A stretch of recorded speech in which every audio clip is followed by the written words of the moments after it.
পবিত্র শাওয়াল মাসের চাঁদ দেখা ও ঈদ উল ফিতরের তারিখ নির্ধারণে রোববার বৈঠকে বসছেন জাতীয় চাঁদ দেখা কমিটি। শনিবার ইসলামিক ফাউন্ডেশনের এক সংবাদ বিজ্ঞপ্তিতে এ তথ্য জানানো হয়েছে। রোববার সন্ধ্যা ৬টা ৩০ বাদ মাগরিব বায়তুল মুকাররম জাতীয় মসজিদে ইসলামিক ফাউন্ডেশনের সভাকক্ষে বৈঠকটি অনুষ্ঠিত হবে। এতে সভাপতিত্ব করবেন ধর্ম বিষয়ক উপদেষ্টা ডক্টর আ.ফ.ম. খালিদ হোসেন।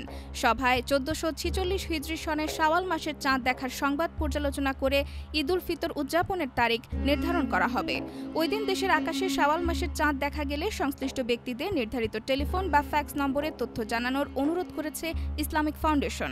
এছাড়া সংশ্লিষ্ট জেলা প্রশাসক বা উপজেলা নির্বাহী কর্মকর্তাকেও অবহিত করা যাবে। এদিকে ভৌগোলিক অবস্থানের কারণে প্রত্যেক বছর বিশ্বের সবার আগে ঈদের ঘোষণা দিয়ে থাকে অস্ট্রেলিয়া।